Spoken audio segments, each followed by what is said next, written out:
Welcome, talent on loan from God. Thank you, Rush Limbaugh, for all you've done for us all the years that you were on the air. We truly miss you. This election is for you in honor of your memory and what all you've done for us, the conservative right. There you go, Rush Limbaugh. Continuing the coverage of the meltdown of the left.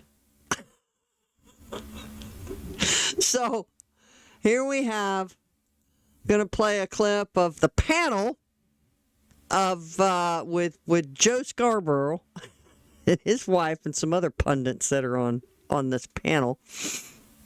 And what astounds me is all the stuff that they're going to say, and then they go right back to doubling down on the same BS that they've always done. So we could probably just dive right into this. If you watched my Rachel Maddow, which she was at the beginning of this, I'll put this link in the description if you want to go watch the whole thing. I mean, it is painful. It's on their YouTube page, PMSNBC. Coined by Rush Limbaugh years ago. That guys, do y'all remember Joe Scarborough was on, I believe it was Fox News, where he had a program. It was I think it was called Flyover Country. We're talking 15 years, a long time ago. I don't know if it's 15, 20 years ago, whatever it was. But I used to watch his show. I watched him. He came across as a conservative. It was Joe something Flyover Country. I guess the left just dumped a bunch of money on him, and he just went left. He just went crazy. I don't know what happened to him. Inquiring minds want to know is, why did he jump ship? And he literally jumped ship with no life preserver. Yeah. There you go. Let's dive into this, because this is epic. This morning, Donald Trump has secured a second presidential term. Moments ago, NBC News projected he won the state of Wisconsin, giving him the electoral votes needed for victory. He's also leading the popular vote as well. It is the third battleground state he flipped after. I bet they just hated it. I bet they were hating every minute. He won the popular vote too. They're having to say this stuff. Winning Georgia and Pennsylvania. The races in Arizona, Michigan, and Nevada are still too close to call.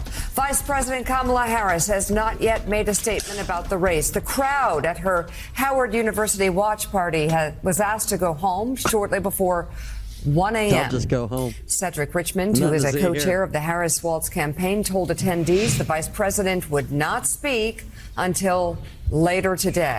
A lot to go through, a lot of questions this morning. Joe, we'll start with your take. Well, I mean, what kind of questions? A lot of questions this morning, Joe, but what's your take? But we have a lot of questions. How the hell did this happen?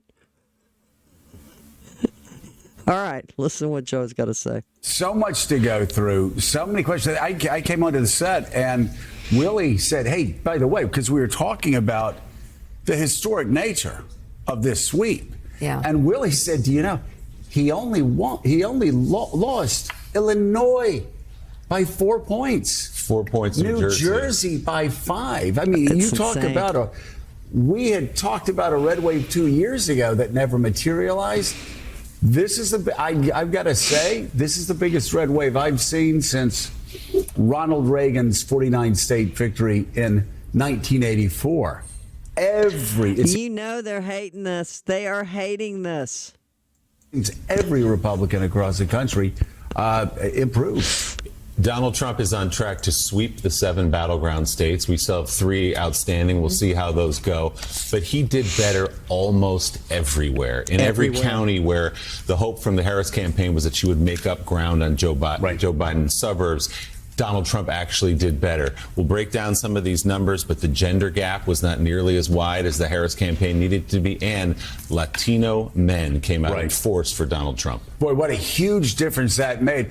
And, that was really just part of the stunning outcome. I mean, America, first of all, is far more to the right than any time in our lifetimes, even going back to the Reagan years. And I don't agree with that. More far right than any other time. We have gone more far right than any other time. No, the left has gone too far. That your overreach is what has done this to your side.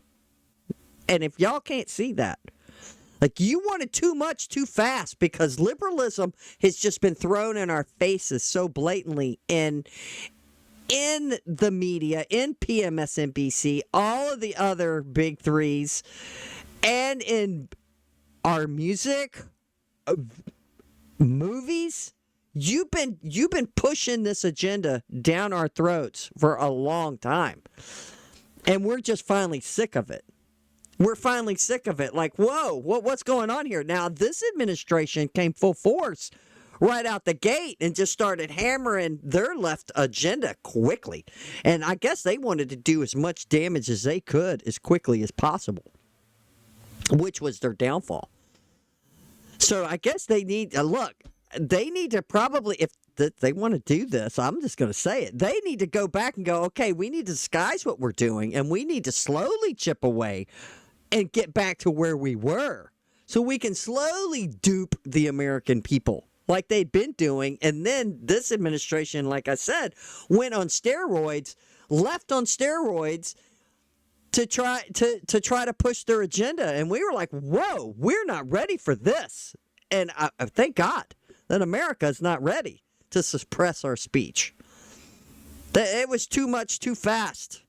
That's just my thoughts. Donald Trump won in dominating fashion, but he did that along with other Republican candidates in the Senate races and the House races. They're likely to dominate all branches of government for the next several years. And Donald Trump not only broke out through that sort of hard ceiling of 47-48%.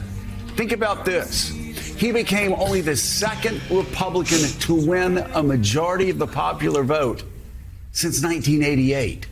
Which is amazing. Which is amazing and not surprising. Again, I'm going to say it, because the left reached too far, too fast. And we can never let them back in office again. I think America has always been a moral, upstanding Christian nation. That we've just been slowly chipped away at the liberal agenda on the guise as, because a lot of people would just, we don't want to offend anybody. We want to just be quiet, and we want to get along, and and go about our business and stuff like this. But when you push that crap in the schools, when you push these books in the schools, or you're wanting to arrest parents because they don't want their children mutilated or indoctrinated, you went too far. You just went too far. 6 years. And he did so after a week of polls, most notably Ann Seltzer's revered Des Moines Register poll showed Harris making remarkable inroads among the type of voters who would swing the margin for Harris in the blue wall states. The opposite actually ended up being true. Donald Trump won in a rout across Big Ten country, taking Pennsylvania. The RNC had a good ground game this time. They mobilized and had a ground game. You can thank people like the RNC champ, his daughter-in-law, where they were suing the states to clean out their rosters. You can thank people like Charlie Cook and his team. Thank them for on the ground game. Charlie Kirk. I'm sorry. I think I said Cook. I apologize. Anyway, I think it must be the NyQuil or the DayQuil messing with my head. But you can thank them for mobilizing people all over the country watching the poll stations, getting them to clean out their rosters so they can't cheat and have. We all have known for decades. Even Rush Limbaugh used to say dead people were voting, that Democrats would find them. So we need to do that. We need to continue this ground game and even expand on it even more and keep consistent on every election from here on out. And never, ever let the left infiltrate us again, because they are the enemy within. Michigan and Wisconsin without a serious fight. And now with expectations rising in the Harris camp in the final days of the campaign in a historic ground game, when you look at the depth of it and the reach of it, this race still ended up being over before it began. Yeah, and Jonathan Lemire, really I mean, and what is up with his hair? Sorry. I don't know. Joe's hair's just kind of like, what is going on? It's like all poof. Like, what has he got the poof thing going? When you're looking at him straight on. Anyway, there we go. Yeah, it was over. No, because you guys, the left, kept telling us, oh, it's tight. It's tight. It's so tight. It's tight. It's a toss-up on who's going to win. And that's what we have been being told. That is what we were being spoon-fed. But thank you to all the Americans who got out and voted to put a stop to this nonsense, to put a stop to the tyranny, to put a stop to the fascism of the left, which the left accused us of doing that, accused the right of doing that. Whatever they accuse the right of is exactly what they're doing. It's exactly what they're doing. It is, again, the scope and scale of this victory is sweeping. And we can focus, by the way, we can focus on Donald Trump if we would like. But this goes so far beyond Donald Trump. Make no mistake, his victory, again, historic. But you look at Republicans across the nation. You look at how handily they're winning states. As Willie said, you look at Illinois, a 4-point margin. Illinois, a 5-point margin in New Jersey. This is a Democratic Party that. And like I said, we need to continue this trend to where he won't lose, or the Republicans won't lose by 4% on the next round. When President goes to leave office, and I'm hoping J.D. Vance will run, that they need to hit the ground running when he takes office, makes these promises that he's going to keep, and he is going to show America. The Republican conservative movement, Make America Great, MAGA, needs to continue beyond Trump. Keep the MAGA going. Use that as their slogan. Now, Trump was saying, he's going to miss those rallies. There's been nothing like people have seen before. These people going to these awesome rallies. We need to continue that trend. We need to continue that trend. J.D. Vance runs when their time is up and do those big rallies, because they have to prove right now for the next 4 years of the changes that they can make and show Americans that we can be great again and we can still be great again, and that never, ever let the left come in and infiltrate us to push socialism, communism, fascism on us again, to suppress our free speech, to choke off our liquid gold that's right under our feet, choke it off and put the stupid propaganda and to try to destroy us within. We should never, ever let them have power again. Has been just wiped out this morning. Yeah, Republicans steamrolled. They have captured the Senate. The House still up for grabs, but those close to Speaker Johnson think the Republicans are on track to have that as well, potentially handing Donald Trump a unified Republican Washington, D.C. when he takes office. It was stunning. We thought this election could take days. And when we get everything, we have to do it right. If we've got the House, the Senate, and the presidency, we're going to have to do this right. We're going to have to to fix these problems that we're having. Put tariffs on these other countries. Start drill, baby, drill. Close the border. Give incentives to these billionaires to build in this country. Bring their businesses back. That's what needs to happen. To be counted. It was over late last night, early this morning now with the official call. You mentioned the Iowa poll that so many Democrats had hung so much hope on in recent days that had Harris up 3 points. Right now, the margin for Trump in Iowa is about 14 or 15 points. This is a 16 or 17 point miss. Unbelievable. A 16 or 17 point miss there. There was not this surge of voters breaking late to Harris as it turned. And for Donald Trump, it must be said, this is a president. He was impeached twice. He botched the handling of the pandemic. He faced 4 criminal cases. Here we go. He inspired January 6th, and he won anyway. Here we go. Now because nobody believed it.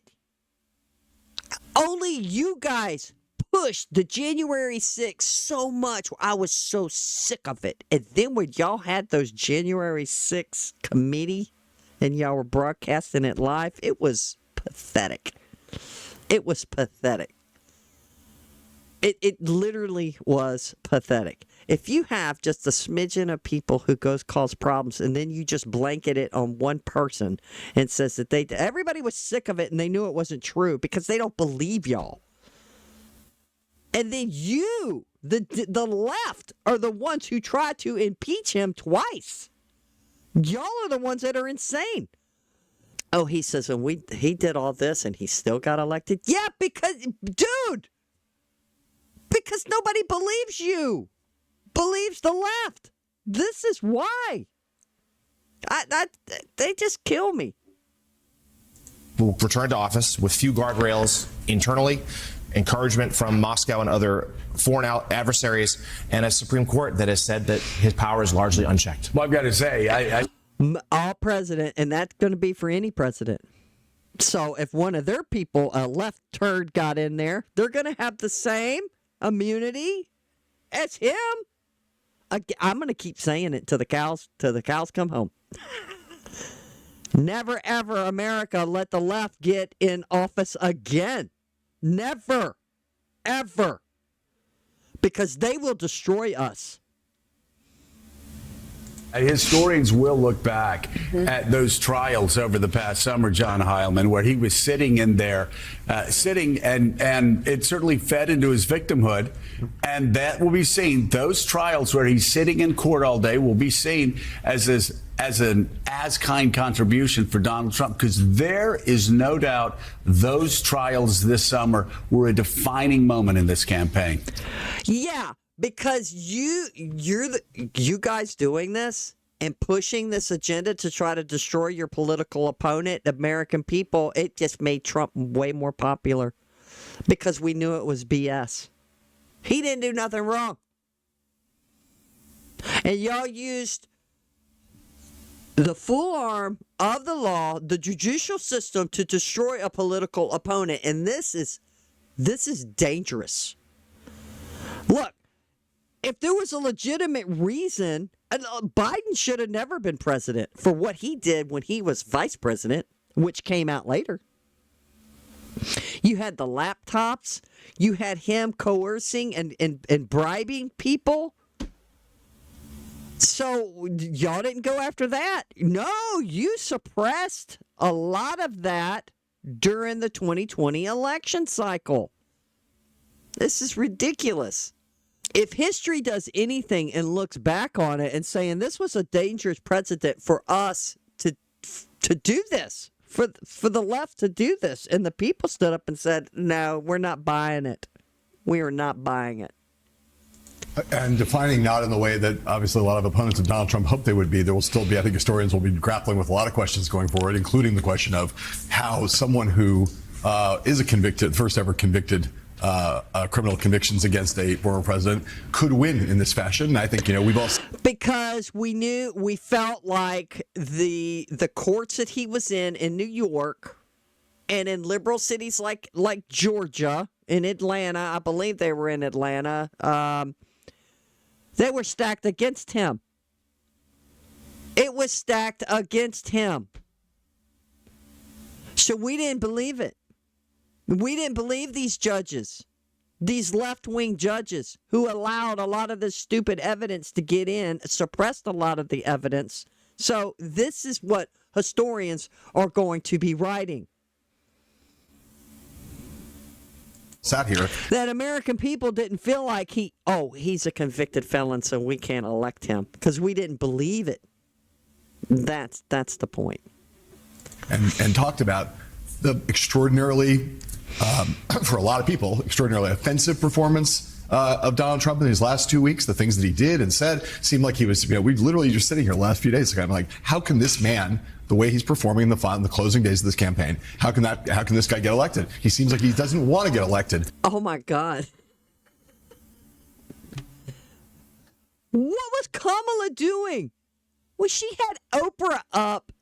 Oprah's telling people. This is insane. Tomorrow, it is entirely possible that we will not have the opportunity to ever cast a ballot again. And So, dude was just saying, I can't believe he got elected with all the things he was saying. And here you have Oprah Winfrey saying, Trump gets elected, we'll never get to vote again. let me be very clear. If you do not make sure that the people in your life can get to the polls, that is a mistake. Deciding not to decide, that is most definitely a vote to let other people control your future. Now, we all know. And that's what they want to do. They tried to control us. This is why Trump is elected. About a few things that we're voting for. We are voting to defend and protect the Constitution of the United States. We are voting for values. We are voting for values and integrity. We are voting for the right to choose what happens to our own bodies. So the values are to kill our children, mutilate our children, open borders, indoctrinate our children in schools, have drag queens give story time to our children. Those are the values you want to vote for? Okay.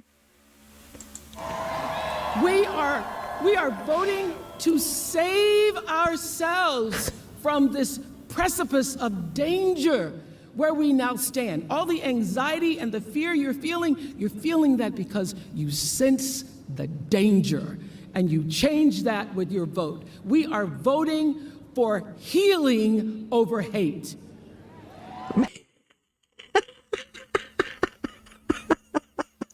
You know, she's a billionaire now. She doesn't care about her audience anymore because she's lost touch, because now she's a billionaire and she's better than everybody else. But we're in danger. Yeah, we were in danger under the left's regime, who was in office, that we got a taste of. And America didn't like it. It was bitter. And it wasn't bittersweet. We're in danger. We had 4 years of Trump. We knew what was up. Why did Kamala lose? Because it was 4 years of them, and we didn't like it. We don't like what you are serving. Now, I believe in this promise of America. America has been the greatest country in the world for me. Yeah, this country made you a billionaire, by the way. Just throwing that out there. And look like Oprah's lost some weight. Look at that. I believe that if you and I and the voters you see on this stage show up for our country tomorrow, if we answer that call that President Kennedy made more than 6 decades ago, then we have the power to choose a leader who will see us. She sees us, and she will do her mighty best to serve all Kamala of us. sees us. I believe we can do that. And I know she can do that. Yes, she can. Oh. Yes, she can. Throwing out some Obama. Yes, we can. But now it's yes, she can. No, she can't. No, she can't. Yes, she can. No, she can't. And to say it and sing it and drive that message home, put your hands together for Will I Am. Wow. Oprah needs to just go away. Y'all know she spent millions upon millions of dollars for a girls' school in some other country.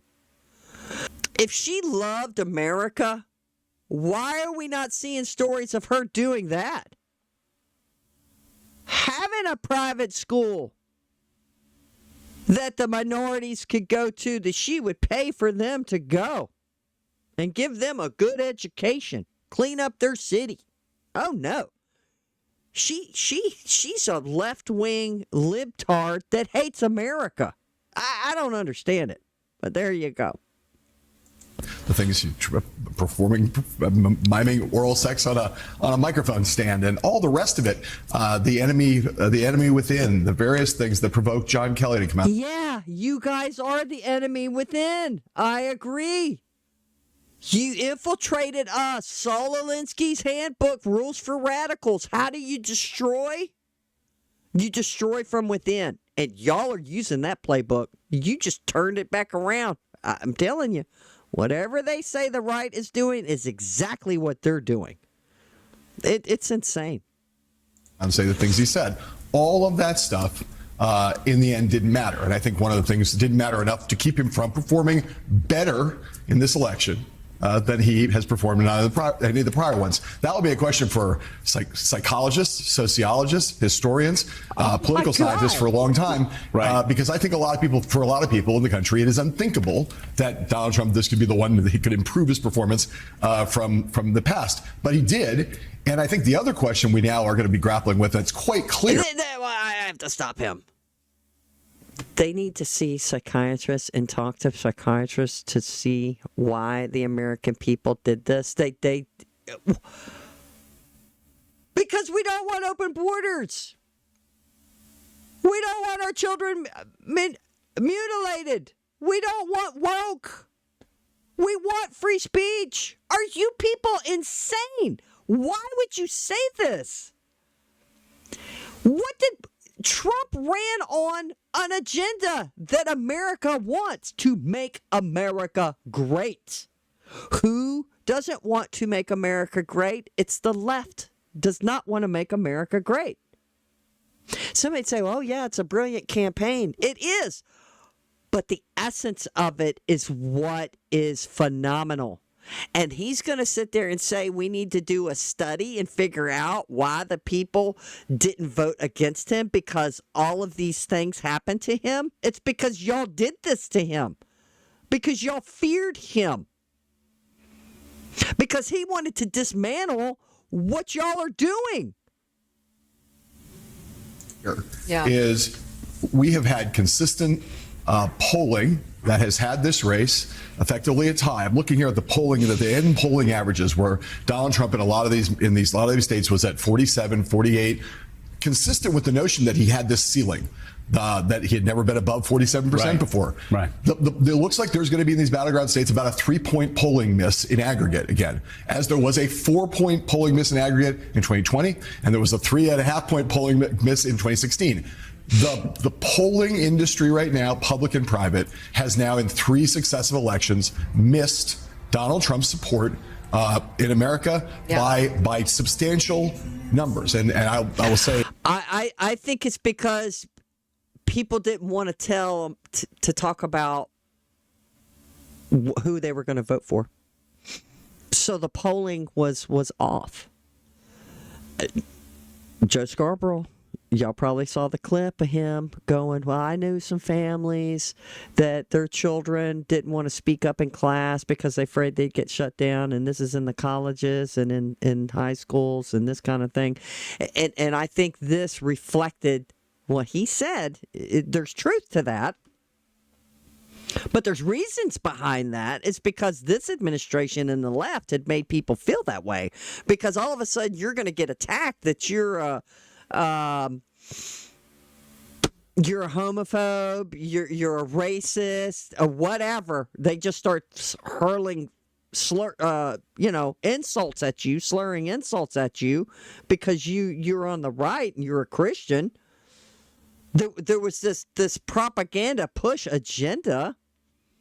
And I think this fled over to where people were coming out from the polls, didn't want to talk about it. They didn't want to talk about it. So I think, and they were by huge numbers too, because the pollings were off. They kept saying that this was such a tight race. This race wasn't tight. This race wasn't even close. Hey, finally, the thing that you heard from people in the Harris campaign in the battleground states, particularly in those blue wall states, was if the numbers are right, meaning the numbers we were seeing in public, right, and their own numbers. If those numbers were right, it's really a tie, they would say. Yep. We think our ground game will help us win. It turned out those numbers were in fact wrong. And there were people who said all along, hey, we could be looking at another 2020 and 2016 in which Trump's support is understated. And if that's the case, he could win all these states by 2 or 3 points. And that is in fact what's happening. This was the third time. Kamala running ads in that last week. I think it was in the last week. Did y'all see that ad where women were going in with their husbands and then the two women making eye contact with each other, and then the woman comes out from voting and her husband's like, hey, did you do the right thing? And she's like, yeah. So it implied that women lie to their husbands, implying that because it was a white guy and a white woman coming out, that what he's the Trump voter, he's the antithesis of the a Trump voter, and that his wife needs to lie to him. Americans saw right through that. I mean, what is this? This is what the left thinks of marriage? It's insulting and degrading. Because they don't want you to have babies. They want you to abort your babies. They don't want you to get married because of the patriarch, men suppress women kind of thing. I think this election has said we've had enough of this, and that ad was just disturbing on so many levels. That a marriage can't have an open relationship, an open dialogue. That if one of them says, "Well, hey, I'm voting this way," I mean, maybe her husband might go, "Man, you probably whatever." But the thing is, the bottom line is that being dishonest. Telling people to be dishonest, it's just blew my mind. This was the third time in a row, as you said, that Donald Trump's support was understated, especially in the upper Midwest states. Right. They just not working. But Mika, again, you go through it, you look at the final. I think it was understated all over the country, and I think it's because I'm going to reiterate that I think people didn't want to talk about it. They were kind of doing the Kamala ad, not lying to their spouse, but just not talking to the pollsters coming when you're leaving, or people calling them, asking them who they're voting for. People didn't want to talk about it. They didn't want to be persecuted or ridiculed for what they're voting. And now, guys, go say who you're voted for. Don't be shy. Don't be shy about anything. Speak your mind. Passionate. That's what the left does. That's what the left does, and we need to continue to do a better job on speaking right, because we're tired of right being wrong and wrong being right. You understand? Weeks of the campaign, it was not only the public polling. Yeah. Which most campaigns dismiss. But it was actually the polling inside the Harris camp. Right. They the last week were growing more confident because the numbers that they were seeing. The only people who had polls that ended up being right from the beginning were the Trump people. Remember, we kept saying they just had this solid confidence. They were overconfident. Maybe those Kamala voters that were being polling said that they were gonna vote for her, but ended up doing the opposite of the Kamala ad video, where they went and voted for Trump. You're like, oh my God, how can I consciously vote for this woman? What is wrong with Virginia? That's what I want to know. Virginia's my home state. They what is wrong with you people?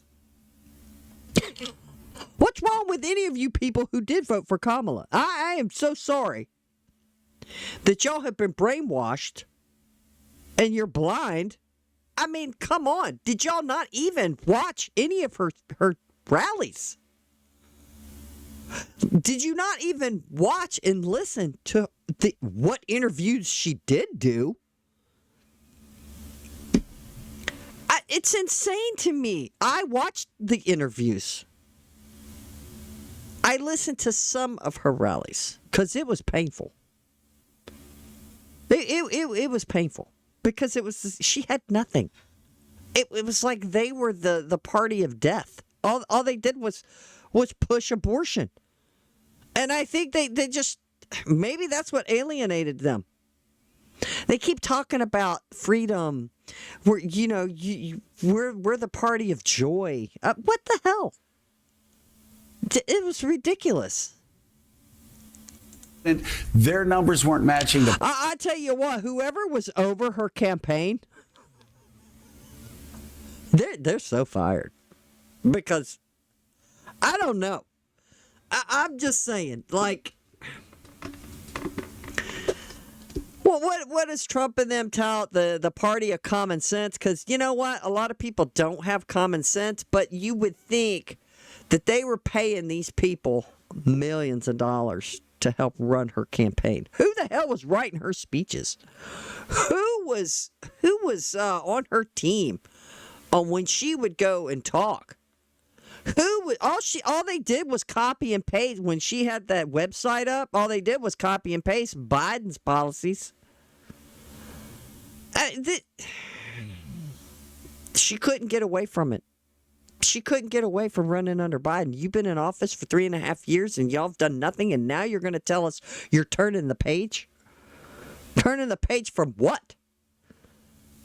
These are big questions, and this panel here talking about the historians are going to look back, and they're going to look back and go, you guys were idiots. Are you kidding me? Who ran her campaign? Who said let's focus 90% of our agenda on abortion and women's rights? Who said let's run away from, let's flip on fracking? Let's flip on concealing the border. Look, what did they say? Y'all saw the clips from back a while back when people started complaining about the border. They're like, oh, the border's safe. The border's secure. The border is secure. They say one thing and another thing's going on. Crime's down. Oh, unemployment's down. We created jobs. They made created government jobs. So that's all we need. That's all we need is more government employees sucking us dry. Just saying. Private numbers of Harris, they weren't matching the public numbers. They had the right numbers all along because they were saying we're getting more votes from Hispanic men, we're getting more votes from black men, we are going to do better. And they were never internally, they were never worried. I think until the Ann Seltzer poll, came out, and then they said, could we be that wrong? And it ended up they were not that wrong. Yeah. How did Trump increase his support this much? He made inroads in groups that have been Democratic voters, going from about 32% of the Latino vote to 45%. That's a 13-point jump. How? How did this happen? Please let us know. Hey, you know what? Even people who have migrated to this country legally don't want this flood. They understand it. People who migrate here legally, whether what part of the world they're from, either they've came from a communist country or a socialist country, they understand. Why do they want to come here? Because America is great. America is the land of opportunity, and they want to give their children a better life. Why would they want to turn the page? Why would they want to transform America? I'm telling you, the left is going to have to rethink everything that they do. How can they get back in power and destroy us again? Oh, they got think tanks, people. They have the think tanks to get in here and try to figure this out because they've been doing it for decades. Decades to infiltrate us, manipulate us, dumb down the education, which we need to fix that. We need to fix it to where the left doesn't control the education system. I'm telling you, the right, now that we're in control of everything, we need to start figuring this out. And we need to get on board because, look, they've had think tanks for decades figuring out how to infiltrate our school system. Why not get them while they're young and dumb and their minds full of mush, is what Rush Limbaugh used to say. Little minds full of mush. That you can start indoctrinating them early. And then you'll have voters for life. That you done duped them. That they believe the lie. It's a major shift reflected across the country. It was even higher in some key states where Trump campaigned. He won 50% of the Latino vote in North Carolina, 58% of it in Michigan. It's the first presidential race since abortion bans became law, but Donald Trump's coalition actually improved a bit among women, going up 3, even as he ran famously against this woman candidate.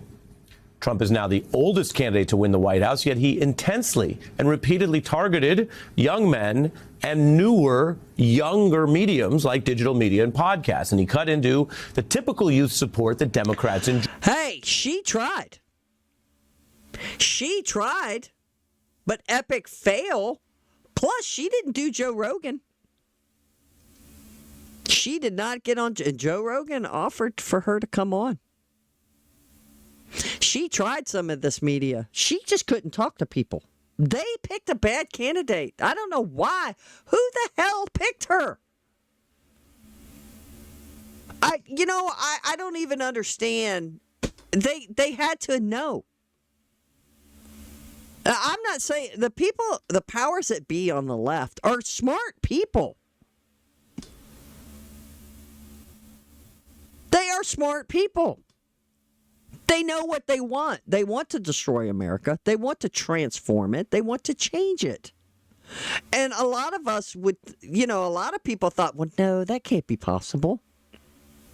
That can't be possible. Why would they want to destroy America? You should have asked yourself that question when it came out of his mouth, that he's going to watch me transform America. We are going to turn the page because we're not going back. Transform it to what? Why do you want to transform America? Why not build upon its greatness and keep making it greater? But no, you want to transform it by continuing race baiting and this kind of thing? It's insane. Joy improving about 6 points with voters under 30. And finally, a look at how Trump did this requires something. And it requires that we look at the entire map beyond the swing states. Because what you see here in total, and obviously it's all a lot of little indicators, but when you see it in total, much of the country moved towards the GOP, including in states like New York and New Jersey. You're looking at those arrows that show counties going towards Republicans. And you'll notice very little blue in the other direction. That's how Trump's winning coalition came together. Now, why? Wait. You didn't tell us how. How did he win? I'll tell you how he won. Because the Americans don't believe the mainstream media. They saw how you went after Trump with the justice system. They're not buying the lies when you tell us crime is down and when crime is up. We see California. We see Philadelphia. We see New York. What's happening with the illegals in? This is how Trump won. We see the woke agenda being pushed down our throats. We see our voices being taken away from us because YouTube, Twitter, Facebook, all were pressured by the government, by a Biden-Harris administration to suppress on the COVID, on Biden laptop during an election.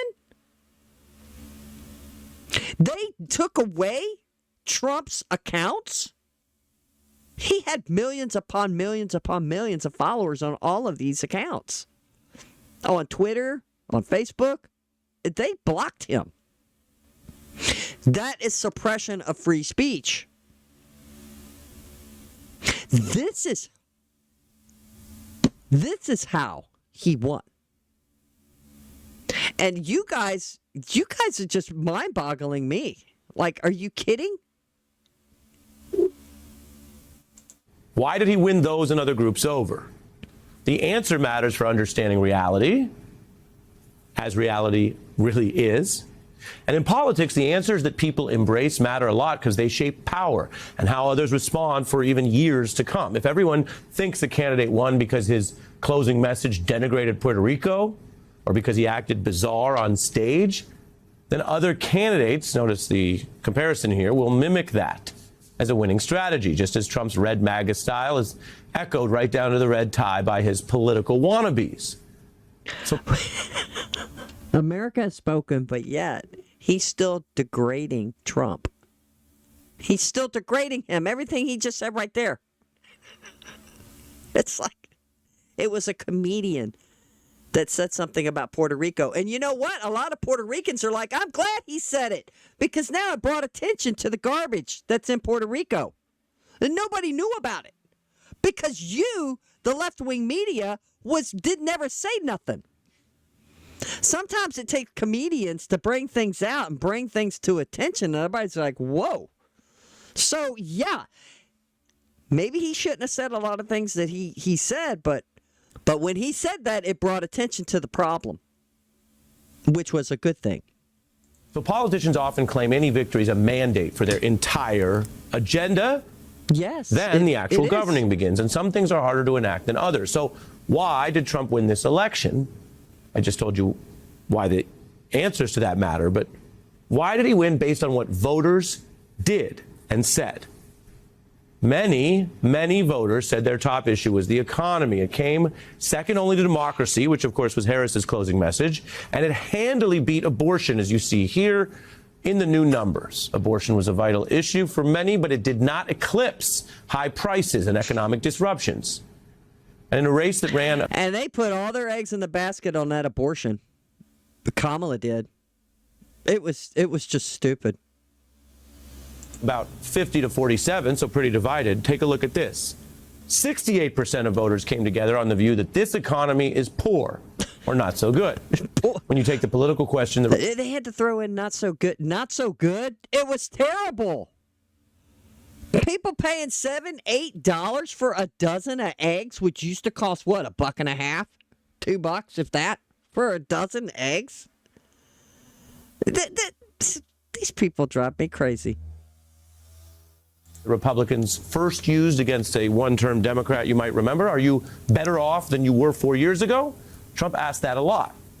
46% say worse off. Only 24% say better. 30% about the same. That echoes numbers we've reported on. Who in the hell is this 24%? Where did they get these numbers that we were better off than we were? And who would say we're at the same? Are you serious? Are you going to blame all this on COVID? Look, what you can blame on COVID is the left imposing all those lockdowns and shut down America. And then people woke up, literally seeing that their kids are being taught nothing, just gobbledygook. So really, this all backfired on them. I'm telling you, the left bit off more than they can chew. They were trying to go too fast to destroy us. Before the election about how most Americans think we are on the wrong track. And while Biden and Democrats did try to talk people out of that view, the reality they felt they were living, and pitch data on inflation fading a bit, which it was, one of the most striking findings in the electorate Tuesday is not about Biden or Trump's policies. It's not some embrace of everything Trump ever said or pitched.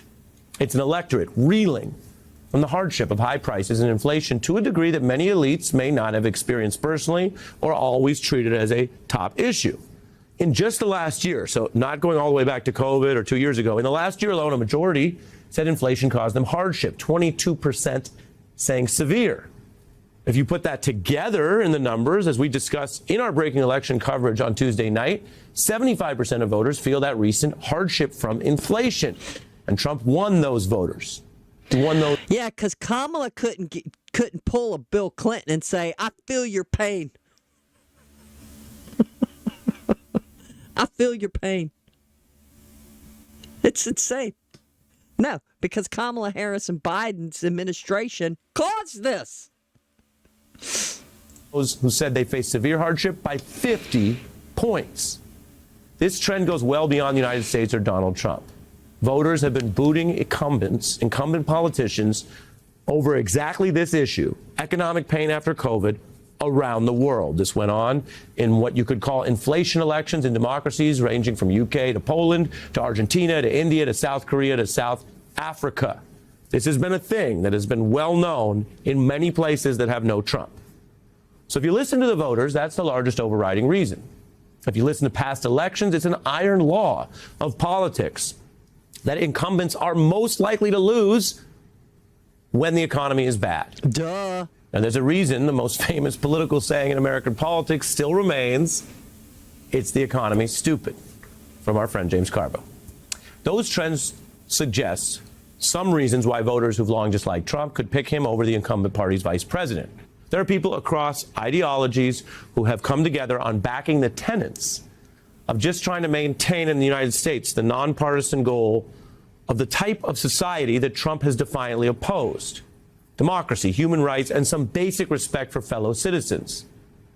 Not having a leader who talks in a way that would get you fired from your job or booted from a bar or worse. Their administration was doing exactly that, where they could be sued because you didn't call me by my right pronouns. Or a baker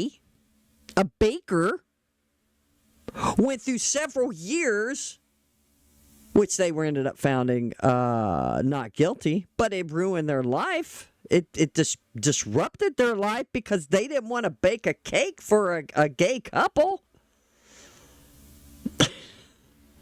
I'll tell you what, the left is delusional. But one part of that process is what now? Trump's Democratic opponents may have to assess their own party's shortcomings. I'm not talking about some immediate surrender to Donald Trump's worst appeals or mimicking him, but Democrats could have the same hard factual conversations they so often demanded Republicans have about their side, especially in the last 8 years. And even with the big trends just mentioned, it is relevant when you look at the results and the reaction of the... They have to ask themselves hard questions after Trump's win. The hard questions are to themselves. We got to get back to duping the American people again.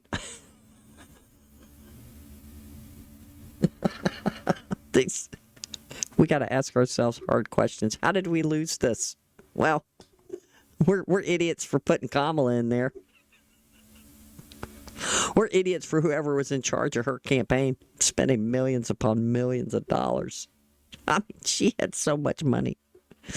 I mean, she couldn't even talk. Whoever was writing her speeches, and she couldn't freeball it. And her teleprompter went down. You keep asking yourself all these questions. All these questions. What happened? What happened? Well, teleprompter problems. So she can't freeball. She don't know what the hell she's talking about. And who the hell came up with 25,000 for first-time home buyers? It's like, did you not think people are going to look deep into everything that you say that you're going to do, and if it's going to work or not? These are questions. You got to ask yourself the hard questions. Actually, those are pretty damn easy questions. Well, hell, they didn't go for the woke. That woke because we equating woke to what racism. You're being racist because you won't call them an it, a he, she, them, their, we, a cat, a dog. All of this craziness, it's insane. It's insane. But these are hard questions. These are so hard questions that you have to ask yourself, how did we lose power? They don't want to use the word power, but when the right's in the office, they just want power. But they don't never, because it doesn't sound right if they say, well, we have the power now. Well, they had it, and they lost it. Fuel prices through the roof. Food prices through the roof. The border. A disaster. We're watching people being bussed or shipped in airplanes secretly in the night and dumped out with illegals in these cities. It was a disaster. The country that the Democratic Party basically spent a year shouting down legitimate questions about President Biden, held some primaries, picked the results there, the voters picked Biden, and then the party pushed him out in a rushed top-down process. Which was a mistake. Relative to what we can do with more Border Patrol and more asylum officers. It was a slow start. There's no question about that. But I thought it was a strong finish. Kind of a DEFCON 1 moment. We have breaking news here. President Biden has announced he will stand down from the race. That process handed Kamala Harris the shortest runway ever for a new candidate against the headwinds I just mentioned. It skipped the voting process that all prior candidates tend to go through.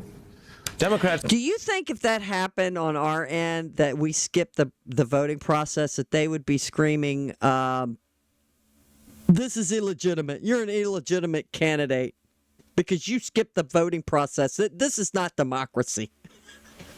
Because we know how the left loves to tout, we're going to lose democracy if Trump gets in office. It's all about democracy. It's all about freedom.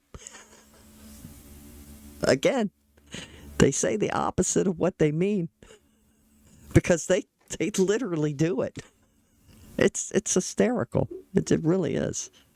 May find some value in exploring how they're losing ground with working people, young people, and some minorities.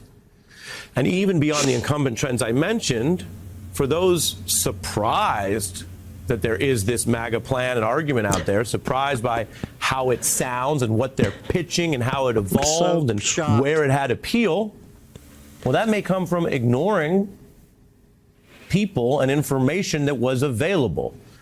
It's not a surprise to viewers of this program. As you can see here, we have been hearing from Trump's top aides, from Bannon to Navarro to Miller. We've pressed and fact-checked them according to our journalistic mission, but we've also, through that process, listened and followed their evolution. Fact-check and listened? Are you kidding me? Again, the hard questions. Y'all didn't listen to diddly do. Y'all knew what was happening. You didn't care. You just kept pushing your agenda. You all knew Biden wasn't all there. Now, I'm not going to make fun of the man because something might be wrong with him. Because that could be any one of our parents and family members kind of thing. But come on. You guys covered this up. And the America knew it and saw it. There had been plenty of videos prior to the debate showing his decline. And y'all covered it up and said he was sharper than ever. Morning Joe. He said, oh, yeah, he's sharper than ever. I'm friends with him. I mean, these are all things. And you're telling me you're fact-checking. Y'all don't even fact-check yourself. That's the problem, too, and American people know it. Solutions, that would be part of any informed activity in being alive and being a citizen engaging in politics. Bowing out on that, ignoring what's happening, puts you in a bubble. And bubbles are not only artificial, I can tell you bubbles usually pop. Now, whether Democrats look in the mirror or people listen more, that's really the politics, probably for the politicians. That's not the whole part of this section, though, of my report for you tonight. What now for our civil society? These 8 years of Trumpism have brought us a more divided, vulgar, cynical, and dishonest discourse in public life because of him and his apparent resilience and success. The examples are well known. I'm not going to hash through them all right now, but he attacks elections and facts. He and his party attack voting rights, your very role in your democracy. And many may recoil from these election results or want to just ditch civic engagement. That's a choice. Your voter rights, California says you can go vote without proof of identification. I went to vote. I was sick that morning, too, by the way. But I got there early, and there was only one guy in front of me. But the lady at the desk told me that, when they opened, they were packed. They were packed. So I came in. It was about 10 a.m. in the morning. I went in to go vote. And I was glad, too, because I wasn't feeling well, and I was sick. And I didn't want to be around people, because I'm sick. So she was telling me it was packed earlier. But, hey, what do you do? Suppressing the vote? Because you want people to have ID. And when I went to go vote, it said on my voter registration, says ID required. In fact, when I walked up, she's like, I had both my ID and my voter registration. I put them down. You know what? She didn't even look at my voter registration. She's looking at my driver's license. And then they're looking for my name in the book, making sure my name matches up with my address. I did not have a problem with that.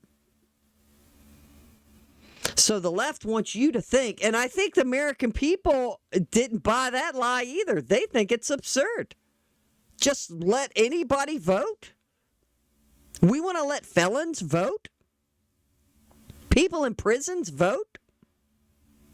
It is a privilege to vote, ladies and gentlemen. Obviously, it's not a right, because if you're convicted of a felony, certain felonies, you can never vote again. Or if you're not an American citizen, it's just the way it is. So him saying the right wants to suppress the vote is stupid and absurd. But that's exactly what they want. Remember, it's called voter suppression for a reason. It's voter suppression because America has spoken. We don't want to be California. And what did Gavin Newsom? They put where you could just go vote with no ID? It's ridiculous, and that's not voter suppression. You need an ID to get on an airplane. You need an ID to go buy tobacco, to go buy alcohol.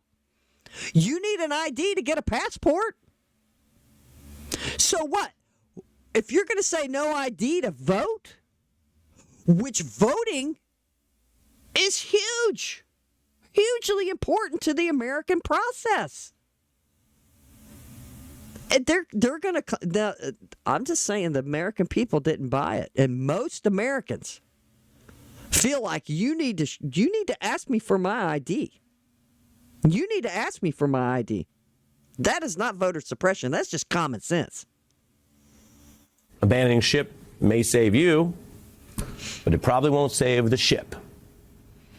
History is also instructive here. In past times of unrest and talk of American fascists, remember, some of our counterculture leaders have talked about turning on, tuning in, and dropping out. And that is, of course, your choice. But maybe a better course is just taking a break, getting perspective, and locking back in. In or out of office, Donald Trump also attacks forces that have the power to possibly check him. So if you give up on voting, which obviously has that power, or you give up on the independent press, that's a pretty compliant response to someone trying to get you and the public to do just that. He has a playbook against journalists. We know across the world, politicians often try to abuse power. He's being deceptive.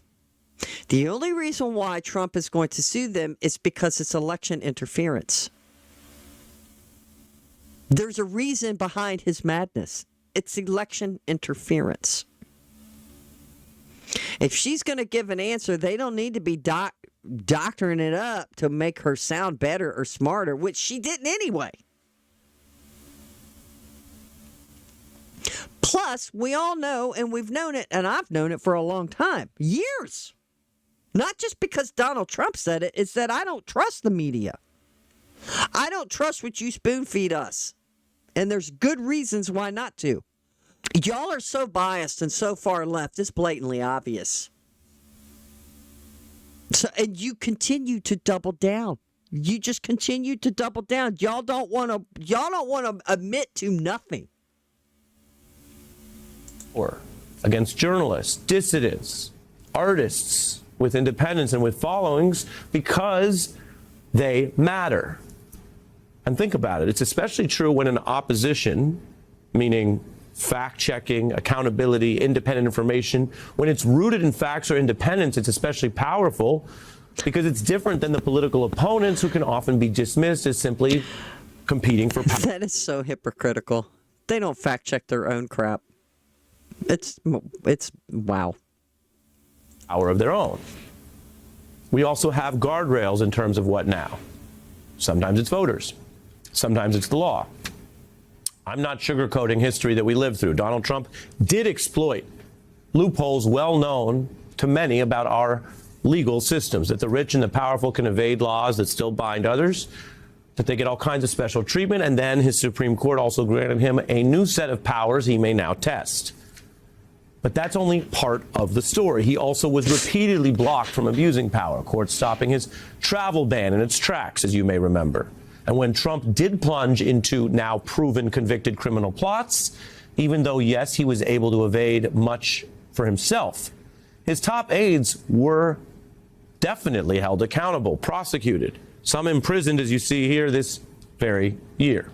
Because y'all did this to a political opponent. You still keep showing this stuff. Are you trying to remind us of what you did? You're just reminding us of how, yeah, we do not trust you. We do not trust you. Who the hell is watching PMSNBC? Trump's second-term hires could be more extreme. But remember, federal judges have life tenure. They can be a check. A president has no control over local and state courts or government in our federal system. And much of what I've said to you tonight is national in its nature, about the whole country, about the federal government. Many key tasks ahead are still at the local level. Your own school districts, your own libraries, your own... Look, conservatives are pour money into local school board races. Yes, thank you. We want you to do that because the left has been doing that for decades.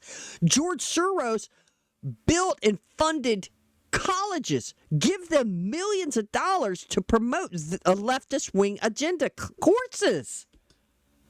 Now, if he's talking about the fact checking, why did they put up those stats right beside this? Mega Reg targeting local libertarians and getting uglier. Yeah, mega election takeover is happening one county at a time. Yeah, good. Good. They need to be attacking the librarians. They need to, especially in the classrooms. Just saying. And if he's talking about fact checking, put up how much money George Soros has given colleges for a decade or more, millions of dollars, for studies to teach their kids, to teach the students how to be liberals. They did studies on like defunding the police and how to be radical. They go look it up. It's insane. But no, he's got to put up conservatives pouring money into local school board races. Oh no. Call out the Marines. The conservatives are trying to overtake the school boards, which we want them to. We need them to. Because they do have the better interest for the children of the future. They want children to think for themselves, not to be indoctrinated with this woke agenda and this evilness spewed into little minds full of mush. Local officials who are directly involved in your life that you might meet and spend time with regularly. That's not only a ripe area for civic engagement, could be more tangible and even less overwhelming for many people. So, maybe no one needs to do anything today, but even making a personal vow to at least reject that temptation, which is real, to drop out or prematurely surrender to the very apathy they want, that may be a start for you today. And as for what comes after that, I assure you, this is still a democracy, and we can still have a conversation and decide on what comes next together. Yeah, because the right is not suppressing free speech. You guys can say whatever you want to say. The left has a right to say what they want to say. The conservative right has never stood up and said they can't be saying this. They can't be saying that. But the left did. The left tried to suppress our free speech. Zuckerberg came out and said they were pressured by this administration to suppress speech. It took Musk to buy Twitter and fire all of them. Reinstate people's accounts because their free speech was suppressed. It was so obvious. It is better to have free speech, even if you don't like what somebody else is saying politically. So what? They have a right to say it. And the American people have spoken, and thank God for it.